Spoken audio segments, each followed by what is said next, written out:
بسم اللہ الرحمن الرحیم حامد و مصلی اما بعد. عزیز طلباء کرام، قافیہ کا ہمارا یہ سبق مبتدا اور خبر کے بیان میں ہے. مصنف نے فرمایا وَمِنْهَا الْمُبْتَدَأُ وَالْخَبَرُ،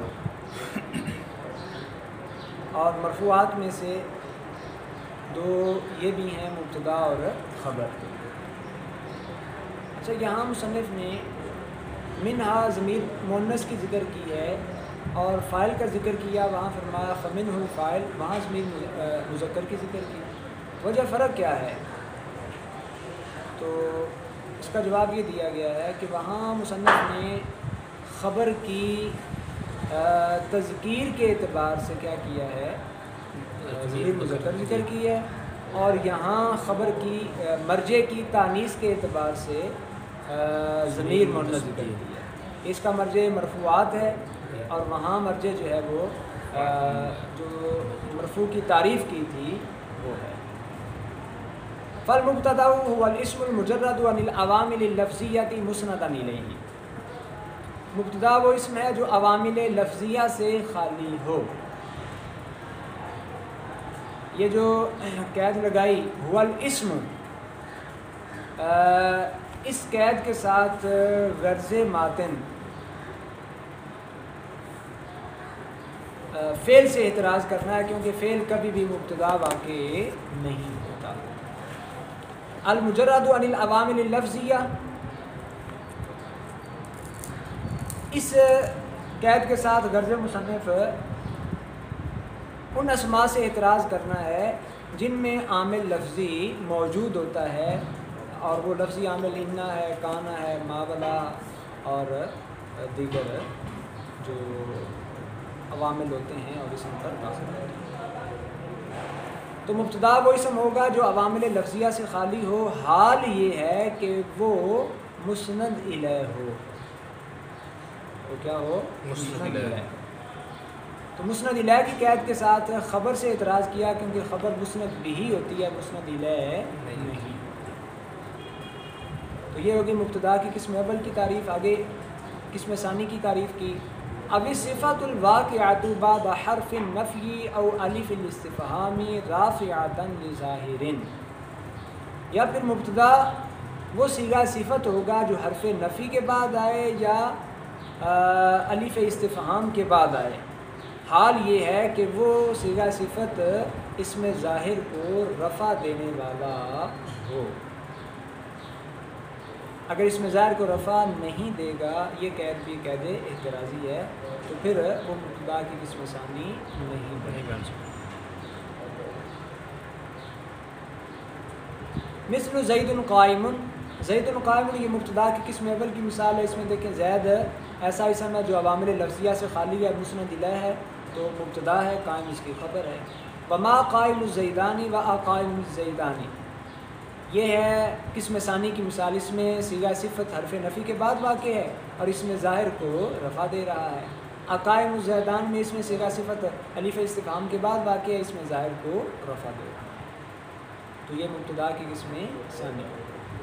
فَإِن طَابَقَتْ مُفْرَدًا جَازَ الْأَمْرَانِ، اگر صیغہ صفت مفرد کے مطابق ہو، یعنی اس کے ماں بعد جو اس میں ظاہر آ رہا ہے وہ ہے مفرد، اور یہاں یہ خود صیغہ مفرد ہے، جاز الامران، تو اس میں دونوں امر جائز ہوں گے.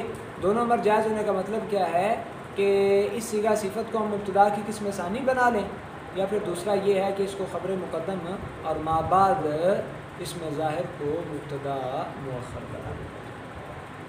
واضح ہوگی بات؟ جی سر. آگے فرمایا والخبر هو المجرد المسند به المغایر لصفات المذکورۃ. خبر کی تعریف کی. فرمایا خبر وہ اسم ہے جو عوامل لفظیہ سے خالی ہو، مسند بھی ہو، مذکورہ صفت کے مغایر ہو.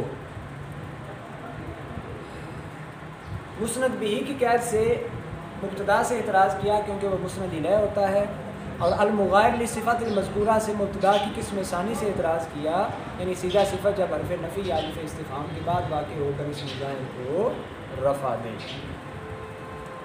دونوں کی تعریف ہمارے سامنے آ گئی. اس کے بعد اب دونوں کی کچھ احکام بیان کر رہے ہیں.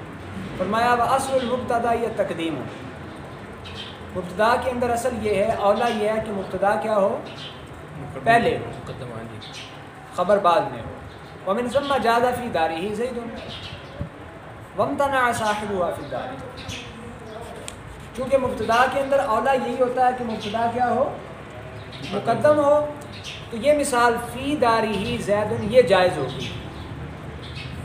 کیوں جائز ہوگی؟ اس میں زید اگرچہ لفظاً مؤخر ہے لیکن رتبتاً مقدم ہے.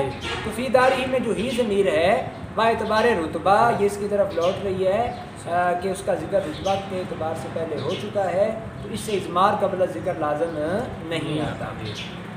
لیکن صاحب ہوا فی الدار کہنا یہ درست نہیں ہے، کیونکہ صاحب ہوا میں حاضمیر کا مرجع دار ہے جو کہ خبر بن رہا ہے. خبر لفظاً بھی یہاں مؤخر ہے، رتبتاً بھی مؤخر ہوتی ہے، تو یہاں اضمار قبل ذکر یقینی طور پر لازم آ رہا ہے جو کہ جائز نہیں ہے. آگے فرمایا وَقَدْ يَكُونُ الْمُبْتَدَأُ نَكِرَةً إِذَا تَخَصَّصَتْ بِوَجْهٍ مَا مِثْلُ وَلَعَبْدٌ مُؤْمِنٌ خَيْرٌ مِّن مُشْرِكٍ. اشارہ مصنف کی یہ عبارت اس طرف کر رہی ہے کہ مبتدا میں اصل یہی ہے کہ وہ معرفہ ہو. جس طرح اس میں اولا یہ ہے کہ مقدم ہے، اسی طرح اولا یہ ہے کہ مبتدا کیا ہوگا، معرفہ. لیکن کبھی کبھی مبتدا نکرہ بھی ہوتا ہے، لیکن اس میں شرط یہ ہے کہ جب اس میں تخصیص کی کوئی وجہ پائی جائے تو پھر اس کا نکرہ ہو کر مبتدا بننا بھی صحیح ہوتا ہے. اب تخصیص کی چند صورتیں ہیں، ان میں سے پہلی صورت کی مثال بیان کی، صرف مثالیں مصنف نے ذکر کی، وہ صورتیں بیان نہیں کی.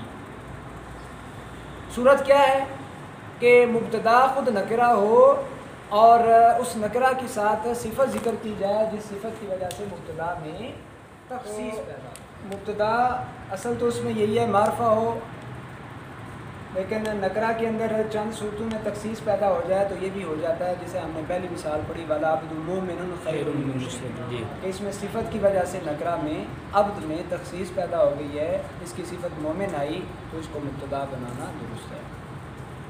تخصیص کی دوسری صورت یہ ہے متکلم کے نزدیک دو جنسوں میں سے ایک کی موجودگی کا علم ہے، تو اس ایک کی موجودگی کے علم کی وجہ سے اس میں تخصیص پیدا ہو جائے گی. جیسے اَرَجُلٌ فِي الدَّارِ أَمْ امْرَأَةٌ، اسے یہ بات معلوم ہے کہ دونوں میں سے گھر میں ایک موجود ہے، وہ صرف تعین چاہ رہا ہے. تو اس علم کی وجہ سے یہاں تخصیص پیدا ہو گئی. تیسری صورت ما احد خیر منک، نکرہ نفی کے تحت آنے کی وجہ سے خاص ہو جاتا ہے کیونکہ اس میں تعمیم ہوتی ہے. ما نافیہ احد النکرہ. وشر احر ذا نابن، اس میں شر صفت مقدرہ عظیم، صفت مقدرہ کی وجہ سے اس میں تخصیص پیدا ہو گئی. وفی الدار رجل، خبر کی تقدیم کی وجہ سے تخصیص پیدا ہو گئی. سلام علیکہ، یا متکلم کی طرف نسبت کی وجہ سے، اصل میں تھا سلامی، تو تخصیص پیدا ہو گئی.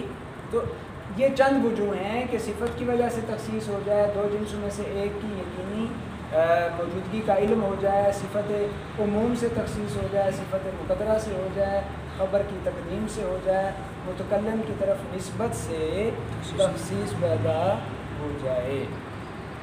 تو مبتدا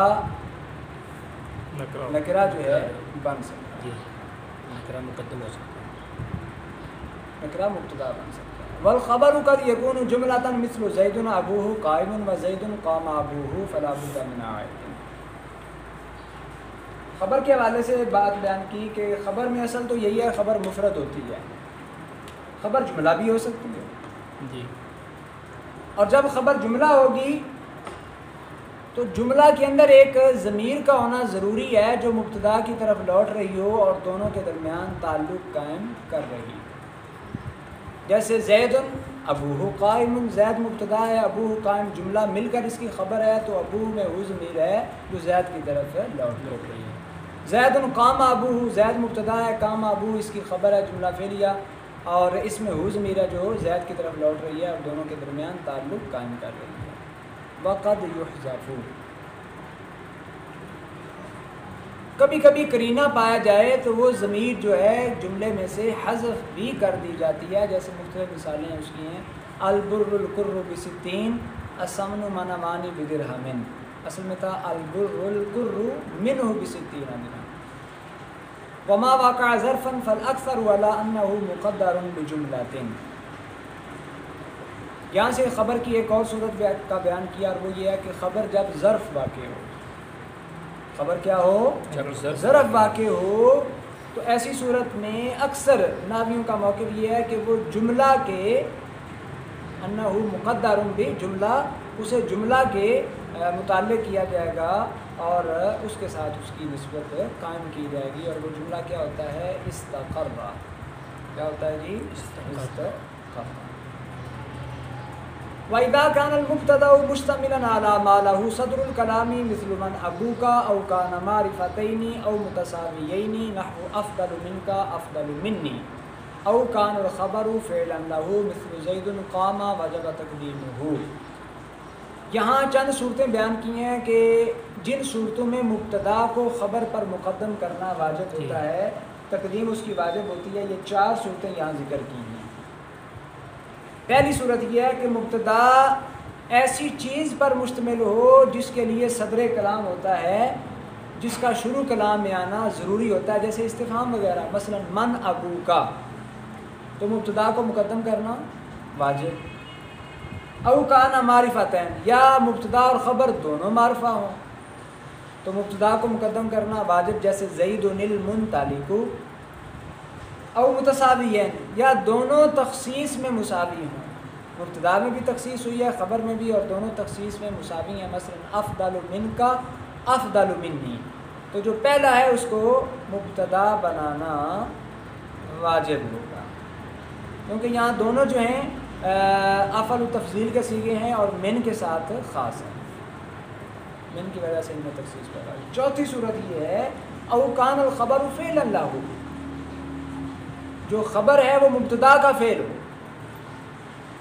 تو وہاں بھی مبتدا کو مقدم کرنا واجب، جیسے زید قام. اب قامہ زید کا فعل ہے، کھڑا ہونا، تو اب مبتدا کی تقدیم واجب ہے. تو یہ 4 صورتیں ہیں جن میں مبتدا کو مقدم کرنا واجب ہے.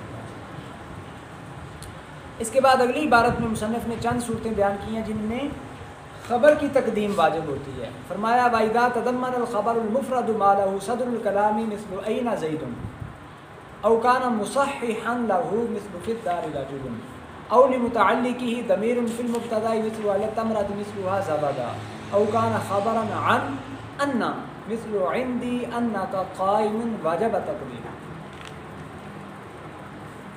خبر مفرد ہے اور ایسی چیز پر مشتمل ہے جو صدر کلام، شروع کلام کا تقاضا کرتی ہے، کلام کے شروع میں آنا، جس طرح استفہام ہے. مثلا صدر کلام اینا زید، اینا استفہام کے لیے صدر کلام کو چاہتا ہے تو اس کو مقدم کرنا واجب ہوگا. او کانا مصححا لہ، یہ خبر ایسی ہو جو مبتدا کے اندر تخصیص پیدا کر رہی ہے، مبتدا کو مبتدا بننے کے قابل بنا رہی ہے، یعنی مبتدا نکرہ ہے اور خبر کو مقدم لانے کی وجہ سے اس میں تخصیص پیدا ہوگی، تو وہاں بھی خبر کو مقدم لانا واجب ہوگا. جیسے فی الداری رجل، اب رجل مبتدا ہے، نکرہ ہے، فی الداری ظرفیت کی وجہ سے اس میں تخصیص پیدا ہوئی تو اس کو مقدم کرنا واجب. تیسری صورت یہ ہے خبر کے متعلق کی مبتدا کے اندر ضمیر موجود ہو. ایک چیز خبر کے ساتھ متعلق ہے اور اس کی ضمیر مبتدا میں موجود ہے، تقدیری طور پر یعنی لفظی طور پہ اس کی ضمیر مبتدا کے اندر موجود ہے. اب اگر اسے مقدم کریں گے تو اضمار قبل ذکر لازم آئے گا، لہذا کیا کیا جائے گا؟ یعنی مبتدا کو مقدم کرنے سے اضمار قبل ذکر لازم آتا ہے، تو مبتدا کو مؤخر کریں گے، خبر کو مقدم، تاکہ ضمیر بعد میں جا کر اس کی طرف لوٹے جس کا پہلے ذکر ہو چکا ہے. جیسے التمراتی مثلھا زبدا، اب التمرا جار مجرور خبر مقدم ہے، مثلھا یہ مبتدا مؤخر ہے اور حاضمیر کا مرجع تمرہ ہے، تو اس کے متعلق کی خبر کے مبتدا کے اندر ضمیر موجود ہے، اس لیے خبر کو مقدم کرنا واجب ہے. اور چوتھی صورت یہ ہے کہ خبر جو ہے انا کے بارے میں ہو. آپ کو پتہ ہے کہ انا جو ہے وہ شروع کلام میں نہیں آتا.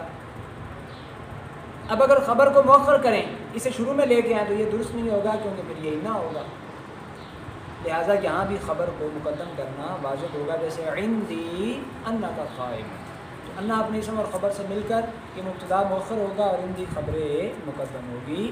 تو یہ 4 صورتیں ہیں جس میں خبر کی تقدیم واجب ہوتی ہے. خبر جس کے لیے صدر کلام ہو، مبتدا کو خاص کرنے والی ہو، اس کے خبر کے متعلق بھی مبتدا میں ضمیر موجود ہو، خبر انا کے بارے میں ہو، تو پھر اس کو مقدم کرنا واجب ہے. اب آگے خبر کے کچھ اور احکام بیان کر رہے ہیں. فرمایا وقد یتعدد الخبر مثل زید عالم عاقل. کبھی کبھی ایک مبتدا کی کئی خبریں بھی آ جاتی ہیں. اخبار کیا ہوتی ہیں؟ متعدد ہوتی ہیں. جیسے زید عالم عاقل فاضل حافظ وغیرہ. ایک مبتدا کی یہ چند خبریں ہیں.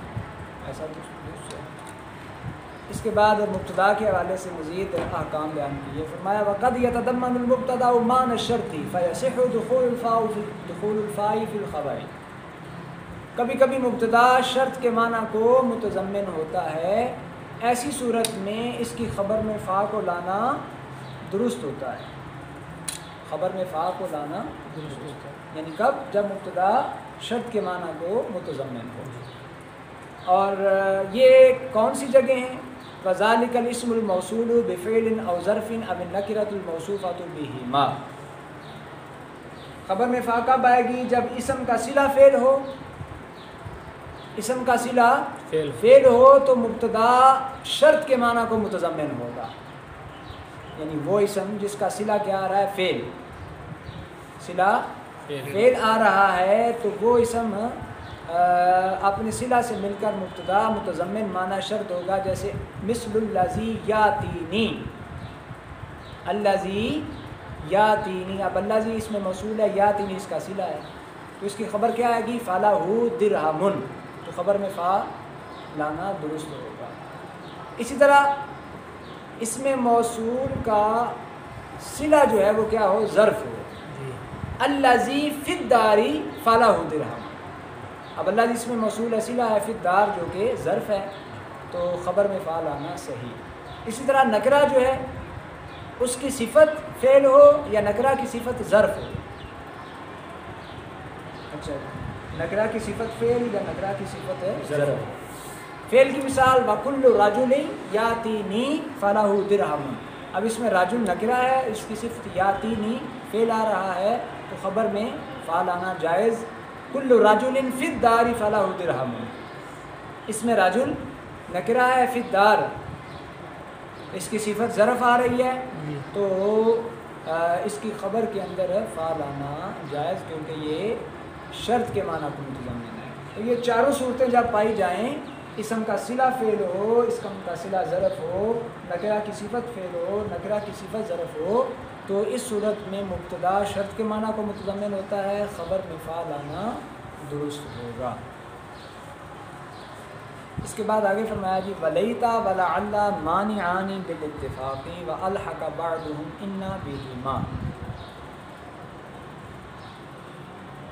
لیتا اور لعل یہ دونوں حروف مشبہ بالفعل میں سے ہیں.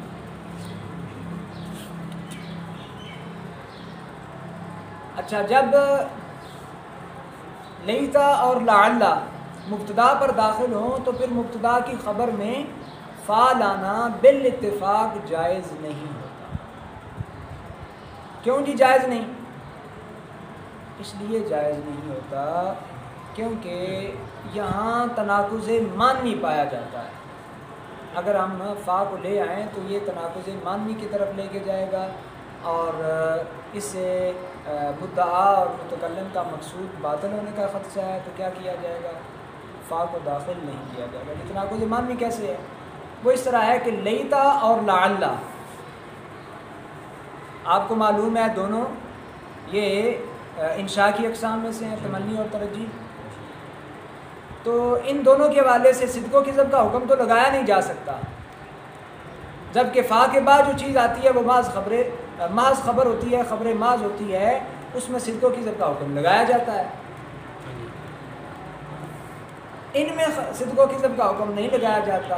فا کے بعد والی خبر میں صدق و کذب کا حکم لگایا جاتا ہے.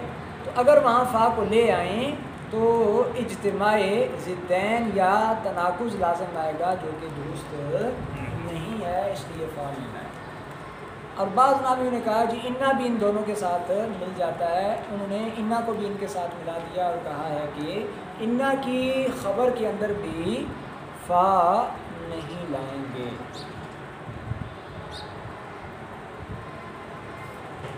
اچھا جی، وقد يحذف المبتدا لقيام قرينة جوازا كقول المستحل الهلال والله۔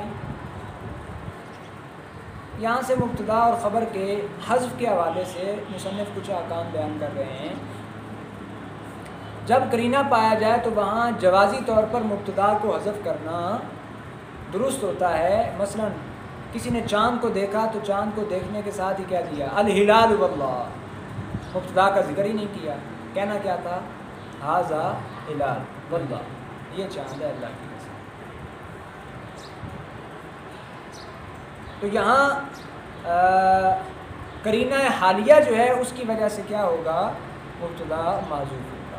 والخبر جوازا مثل خرجت فإذا السابع، اور کبھی کبھی خبر جو ہے اس کو بھی جوازی طور پر حذف کیا جاتا ہے، جیسے یہ مثال ہے خرجت فإذا السابع، خبر تھی موجود اس کو یہاں حذف کر دیا جائے، اور اس پر قرینہ کیا ہے اذا مفاجات کے لیے جو ہے۔